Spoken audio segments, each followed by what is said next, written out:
The villagers awoke in a forest. They cannot remember how they got there, but they instinctively know they need to get back to their village. Little do they know the Forsaken Forest wants to keep them in its maw forever. To help, the Forsaken, who look exactly like the villagers, work to achieve this end by leading them all to the void. Survive, find the village, and above all, trust no one. The first night after secret rules are given out, the Forsaken will reveal themselves to each other while everyone else keeps their eyes closed. They'll then decide how to place the destination cards, which is made up of 6 dead ends, 1 village, and 1 void. Daybreak comes and the active player will take his turn. Here he'll draw a card and then do an action phase, which basically means playing a card and following its effects.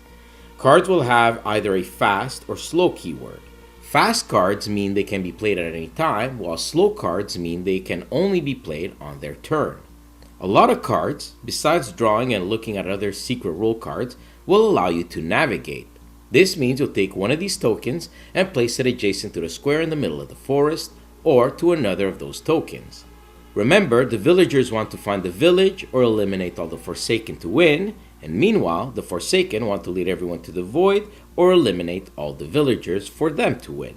Should you land on a destination card, reveal it and check the win conditions. If landing here, you'll uncover a powerful artifact. This will either be a finder's action or group action. The finder's action belongs to the player who found it, while the group action must be played immediately. After 6 turns, we enter the forest turn.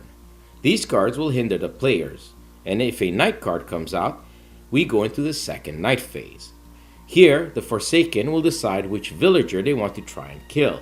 When the second day comes, the players need to deal with the card the Forsaken have put in a player's hand to kill off, or that player is eliminated. As a ghost, they'll provide advice to the other players, but will never draw or take any other actions. Player repeats as this until one side wins over the other as per the victory conditions. And there you have Forsaken Forest in a nutshell. As you can tell, it's very reminiscent of werewolves. But the extra out of the board and destination cards, as well as getting the artifacts, gives this game a more thematic and directed feel than werewolves. I'm not big on social deduction games, but this one was extremely fun to play and surprised me.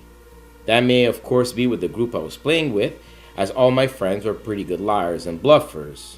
So whom you play with will certainly affect the gaming experience. The art is very cool, the components are alright, and the game is what it is. And for being what it is, it does it very well. It'll certainly set the mood, as you'll have certain cards that will put players on trial, giving it that Witches of Salem feel. Sometimes the villagers will inadvertently kill off one of their own. What's really cool about the game as well is how you can change game difficulty to favor the Forsaken or villagers by following this chart here. I will say though, the sweet spot for this game is around the 8 to 10 mark. We played it at 5 with only 2 Forsaken, it wasn't great, and at 12 it was just chaos, which is something you might like. We had fun with this one, even if it wasn't original. We give it a 7.5 out of 10.